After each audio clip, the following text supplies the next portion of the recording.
My brother got 74% of my father's estate. I got 18%. My sister got the rest. And when I asked why, my brother smiled and said, "You never really had skin in the game, did you?" That was 3 years ago. Last month, he called asking if I'd consider selling him a stake in my company.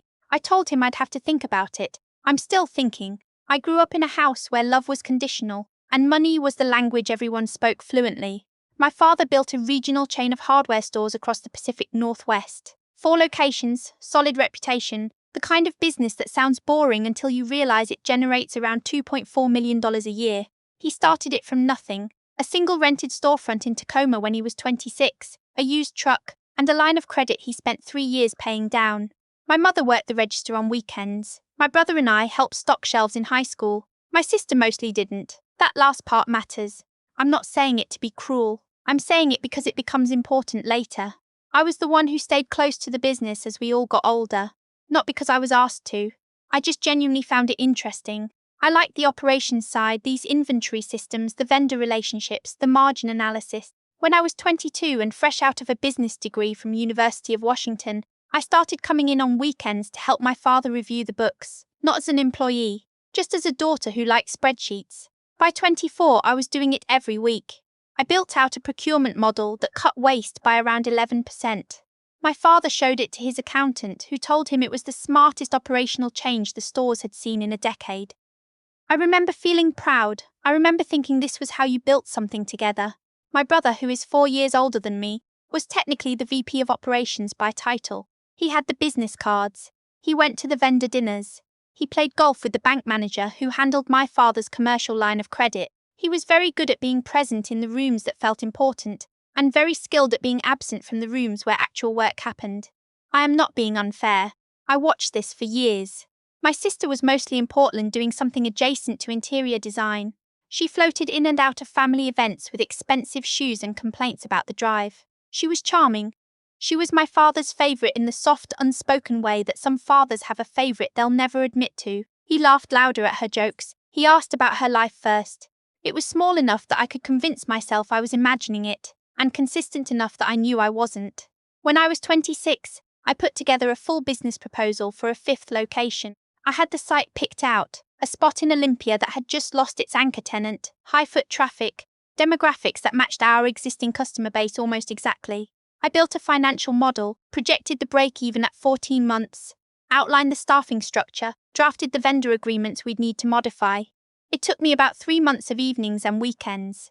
I presented it to my father at the kitchen table on a Sunday morning with printed copies and a laptop and more nervous energy than I'd probably ever felt in my life. He listened, he nodded, he said it was impressive. Then he handed it to my brother to review.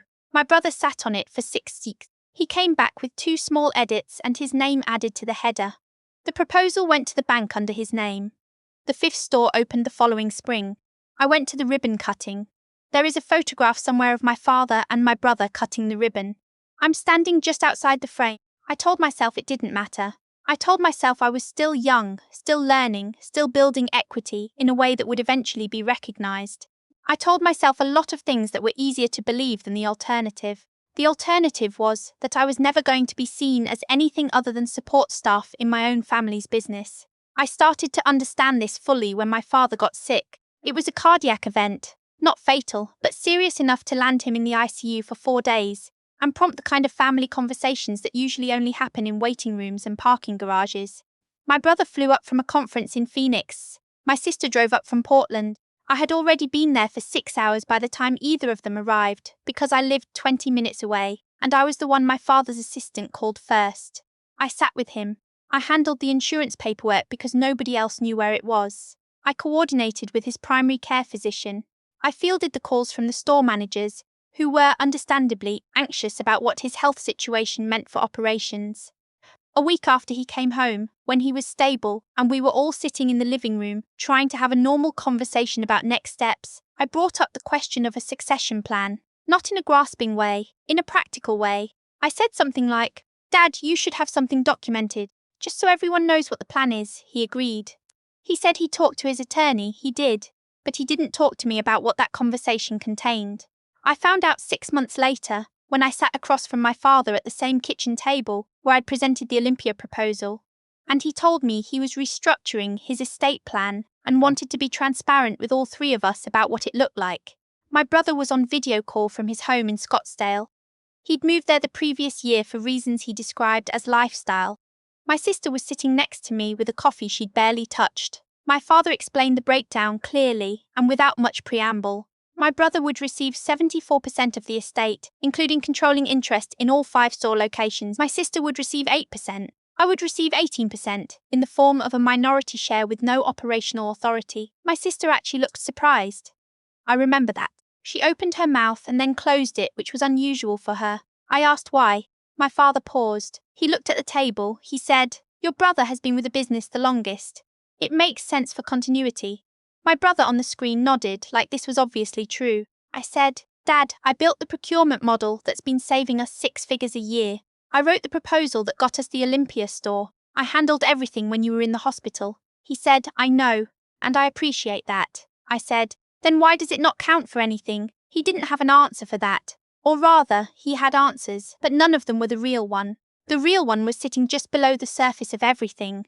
That in his mind, my brother was the heir and I was the helper. And no amount of spreadsheets or late nights, or actually caring about the thing he'd built was going to reclassify me. My brother said, from Scottsdale, "This isn't personal." I looked at his face on the screen for a moment. Then I closed my laptop, thanked my father for being transparent and drove home. I sat in my car in my apartment parking lot for a while before going inside. I didn't cry. I was past the kind of hurt that produces tears. I was in the quieter place below that, where you just start to understand what's real. What was real was this. I had spent 4 years building something that would benefit someone else. I had made assumptions about how things worked that were not shared by the people making the actual decisions. I had confused proximity to the business with inclusion in it. I was not going to do that anymore. I want to be honest about what happened next, because I think people have this idea that the pivot moment is dramatic and clean. It wasn't. I kept showing up at the stores for another 3 months. I transitioned my models and documentation to a format that anyone could pick up and use. I trained the store manager in Olympia on the procurement system. I did this partly out of professionalism, and partly because I genuinely cared about the people who work there, most of whom had nothing to do with any of this. I also spent those 3 months building a business plan. Here's the thing about spending 4 years inside an operational business. You learn exactly where the problems are. Not the surface problems, the real ones. And in specialty retail, which is essentially what my father's stores were, one of the biggest structural problems is inventory forecasting. Most small to mid operators are still doing it manually, or with spreadsheet tools that haven't meaningfully evolved in 15 years, or with enterprise software that costs more than they can justify. I had been quietly building a forecasting tool for 2 years, not as a product, just for myself, to make the procurement work better. By the time I resigned, I had something that was actually functional, and considerably better than anything else I'd seen at our price point. I resigned on a Thursday morning. I sent a formal letter to my father and copied my brother because he technically held the VP title. I kept the tone professional and warm. I thanked them for the experience. I did not say what I actually thought, because what I actually thought would have burned every bridge cleanly to ash, and I was not sure yet which bridges I might need. My father called that afternoon. He sounded sad. He said he hoped I wasn't making a decision based on emotions. I told him it was actually a pretty calm decision.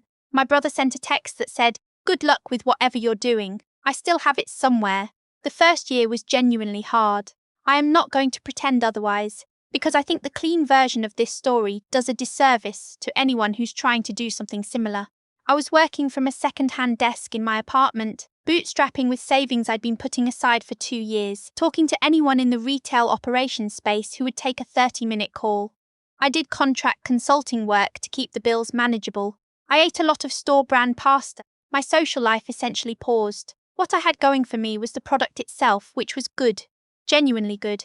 And I had an unusual amount of credibility for a first-time founder because I had 4 years of real operation experience in the exact sector I was selling into.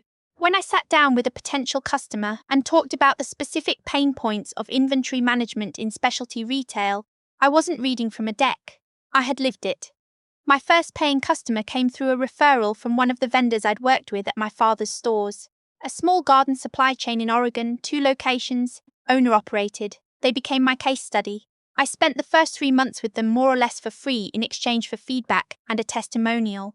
By month 4, they were paying me monthly and their overstock had dropped by 18%, That case study opened doors. Over the next 8 months, I added 7 more customers. None of them were large. All of them were exactly the kind of operation my tool was built for. I hired my first contractor, a part-time developer who helped me clean up the product and build an actual interface that didn't require a business degree to navigate. My father came to visit me in month 14. He asked to see what I was working on. I showed him. He sat at my kitchen table, not his kitchen table, mine, and looked through the dashboard for a long time without saying anything. Then he said, "This is really something." I said, "Thank you." He said, "You should talk to your brother about whether the stores could use this." I told him I'd think about it.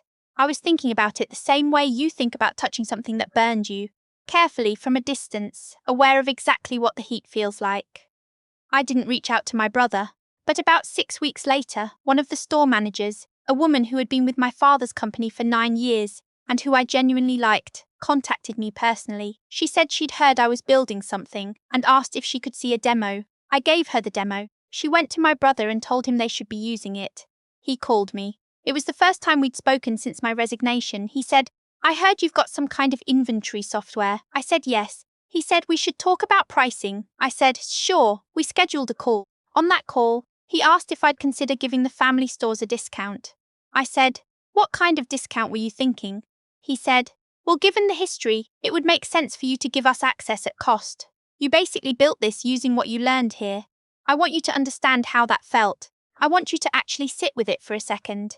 The tool I had spent 2 years building, in my spare time, with my own cognitive labor, was in my brother's framing, essentially an asset of the family business that I happened to be temporarily housing in my own company. I said, "I appreciate you saying that. Our standard pricing is on the website. I can send you a link." He said, "That's a little steep for us." I said, "I understand. We do have payment plan options if that helps with cash flow." He did not subscribe. That was fine. By the end of year 2, I had crossed $800,000 in annual recurring revenue. I brought on a full-time developer and a part-time customer success person.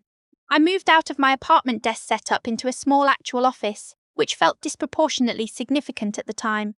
I signed a regional grocery chain as a customer, which was the largest deal I'd closed, and also the first one that required me to bring in legal support to negotiate the contract. That attorney, sharp, experienced, someone a colleague referred me to, asked me during our first meeting what had led me to start the business. I told her a short version. She looked at me for a moment and then said, "You know, I see a lot of founders who start companies because they have a great idea. The ones who build the best ones are usually running from something and towards something at the same time." I thought about that for a long time. She was right. I was running from the version of myself who had kept showing up and kept being overlooked and kept telling herself it would eventually be different. And I was running towards something I hadn't fully articulated yet, which was just ownership. Real ownership. Of something where my name was on it and my decisions were the ones that mattered, and there was no brother in Scottsdale with 74% of the equity who could override me. By year 3, we were at $2.1 million in ARR. I raised a small seed round, $750,000 from a local angel group, which let me grow the team to 7 people. We started getting inbound inquiries from outside the Pacific Northwest for the first time. I hired a head of sales. I started sleeping more than 5 hours a night, which I recommend.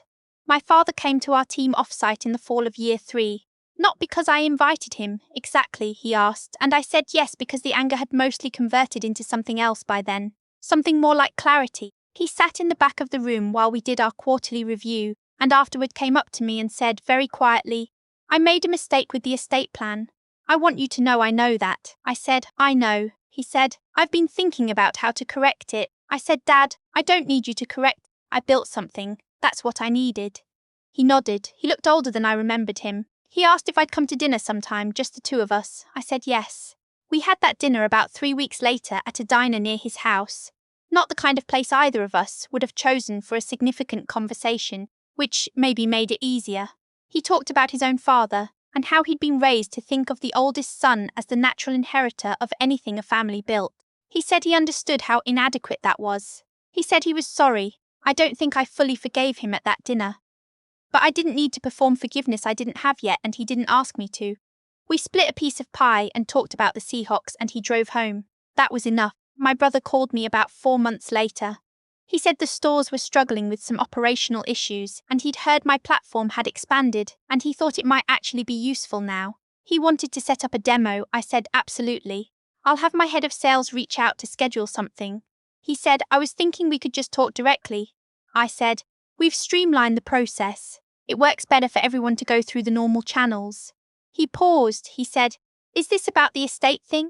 Because that was my dad's decision, not mine. I said, this is about how we do business. I'll have someone follow up.